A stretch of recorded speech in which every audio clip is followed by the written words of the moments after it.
Analyzing FIFA World Cup 2026 match from a mathematical and economic perspective. France 0, Spain 2. First, taking a look at the basic stats. You can't really tell if the final score represents the play on the field.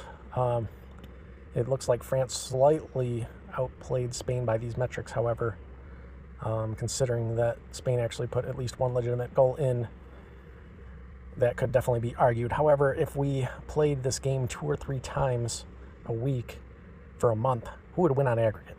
Now, interestingly, the World Football ELO ratings have Spain ranked higher, and FIFA has France ranked higher. I tend to trust World Football ELO ratings a bit more, so I would say Spain overall is probably a better team, but you can't really tell that by this performance.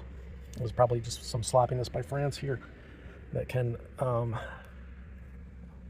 explain this result. But overall, I think if you did play the game on aggregate due to those ELO ratings, I think Spain probably would win if you played a series of games between these two. But again, you can't really tell that from these statistics, as they're limited data. So let's get into the economics. Wealth and population are the biggest factors in determining the potential a country has to be good at anything. This could be anything from technological development all the way down to something as petty as building a sports team, and anything in between. It doesn't matter. It all requires economics. Now, remember I said it defines the potential. It doesn't define how good they are. However, the more potential a country has, the easier it is for them to be good at it. So in the U.S. and a few other countries, unfortunately, the school systems are tied to a lot of youth and development sports, and they realized in the early 1900s that the largest schools were usually outperforming the smaller schools, so they started classifying schools in different divisions by student enrollment and a few other factors so that schools of similar size would be playing each other in official matches. Something like this should have been done in international sports in the 1900s as well, but international sports is still living in the Stone Age. So let's look at France versus Spain here. France has a population advantage. It's not huge, but it is there. And they also have a wealth per capita advantage.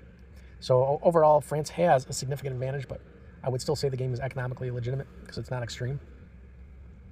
However, we can definitely say that Spain is definitely more efficient right now. In other words, they have more true skill.